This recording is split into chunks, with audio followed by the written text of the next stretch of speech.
Is it going? Action. Okay. All right. Hey everybody, Coach Abby, Coach Logan, and today we're going to be going over how to progress your training throughout a block of training. So, do you want to go over what a block of training is?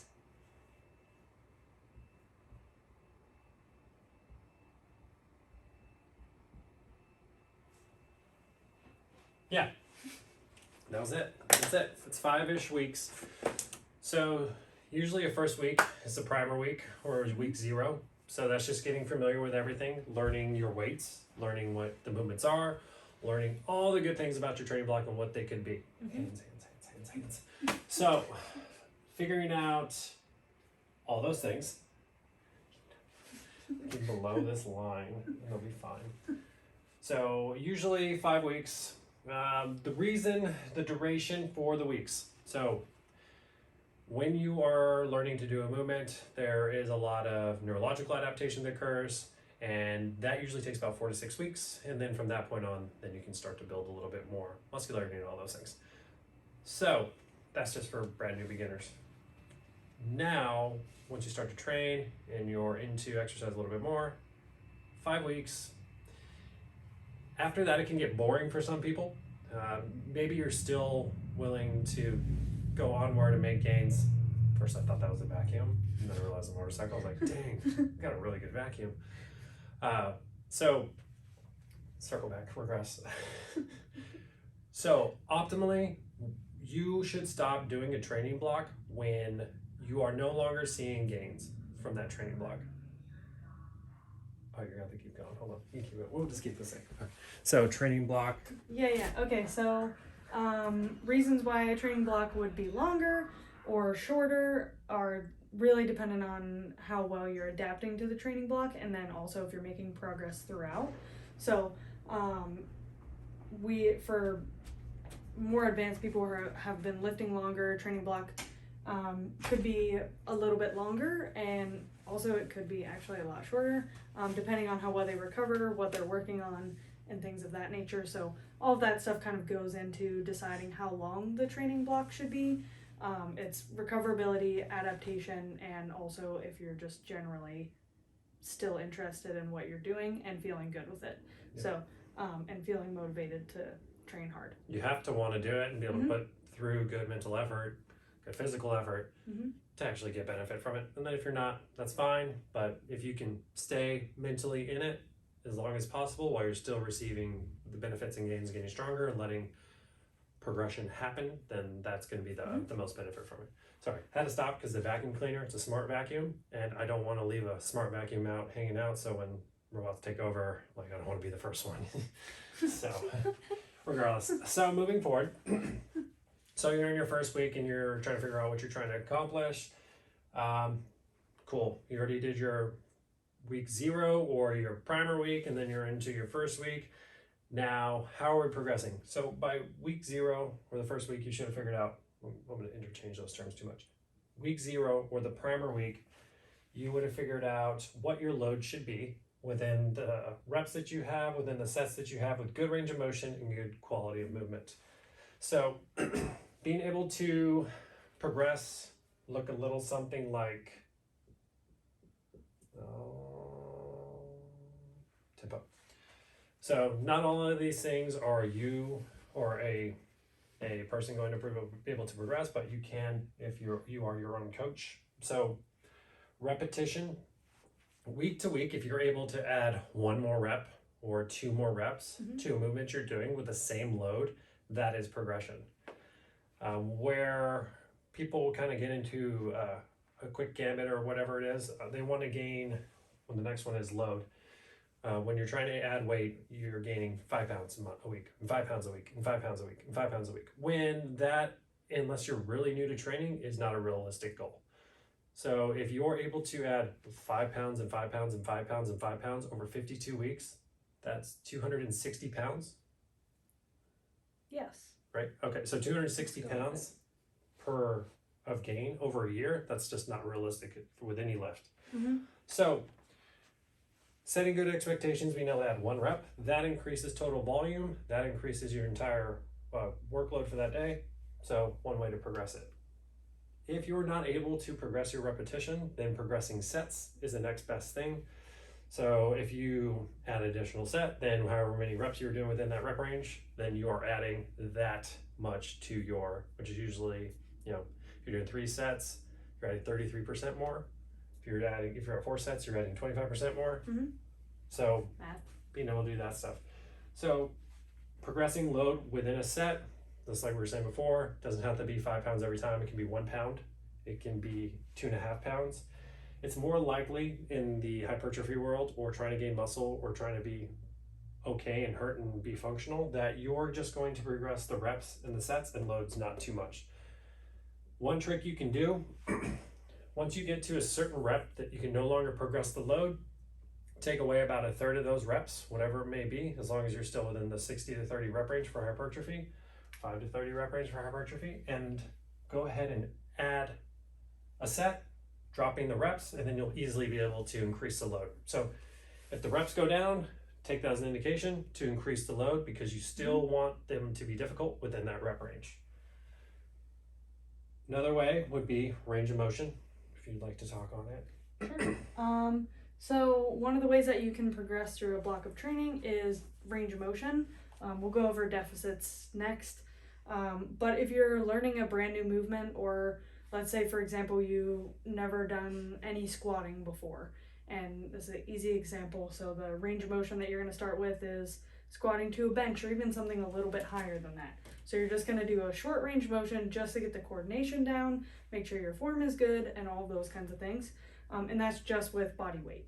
So, and then throughout the block of training, the goal is to just go a little bit lower. So you're still progressing in the total amount of work that you're doing via doing more range of motion, but the goal of the progression that you're doing is to simply increase the range of motion. And a lot of the times with that kind of stuff, you might only try to increase the number of total reps that you did, but usually trying to increase the sets, the reps, the load, and the range of motion is a lot at all at one time, especially if you're newer to exercise.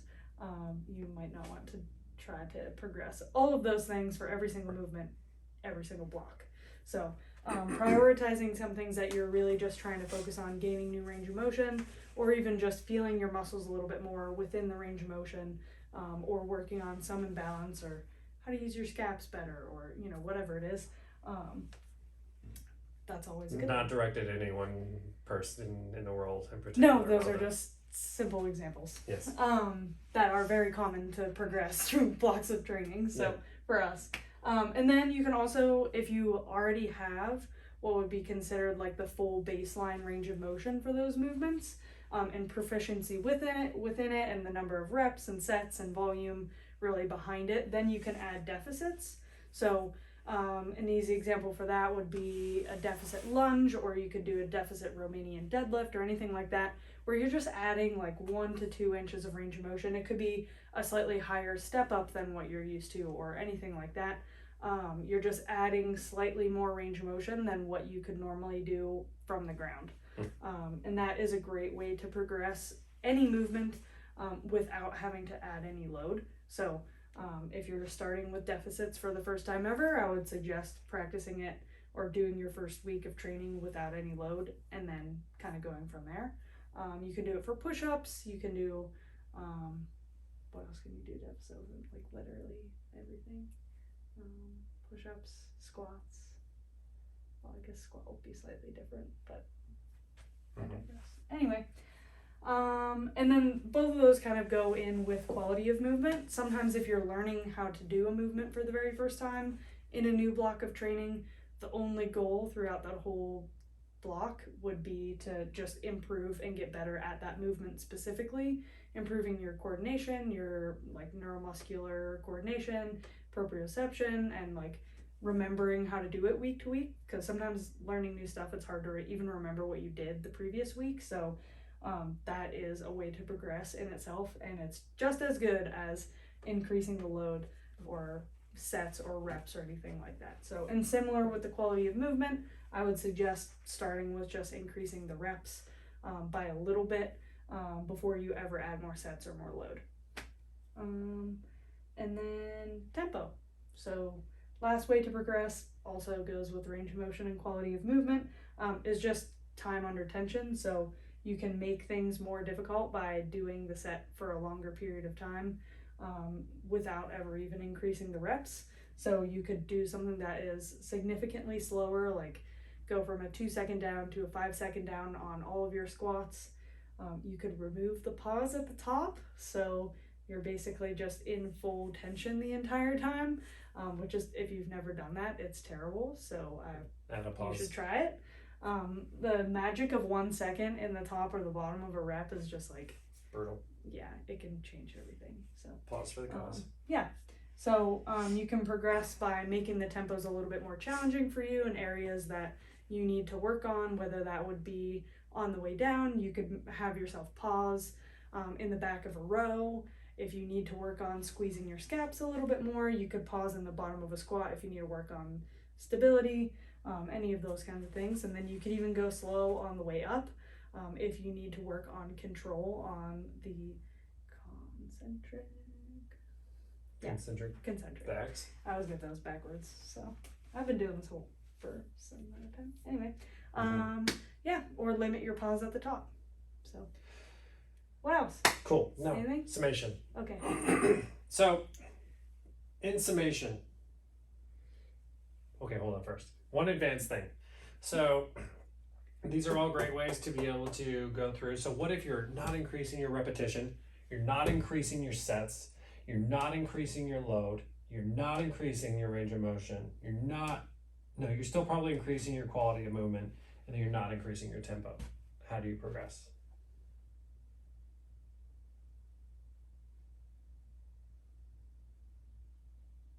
I'm just asking. Yeah, I'm just asking. I'm just waiting. I'm asking a simple question. So, let's say the first week that you do a movement, you are going as hard as possible and you feel like you're getting close to failure, but let's say you're 1 rep from failure.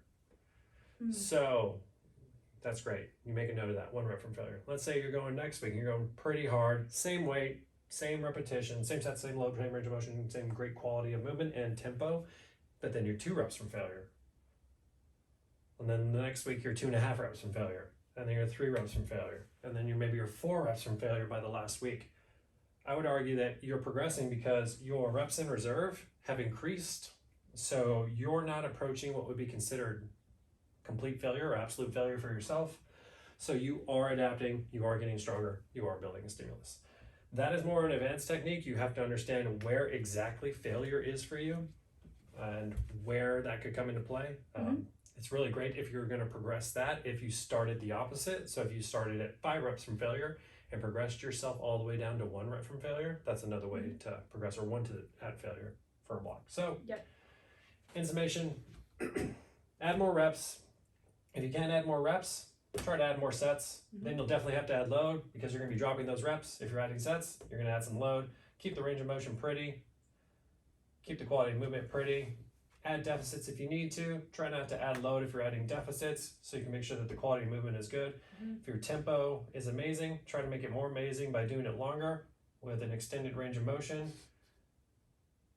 And probably have to do less reps because the tempo is going to be more, because your range of motion is going to be better. And then reps in reserve if you know how to do that. All right? Yeah. All right. So pick one thing and try to do that one. Yes.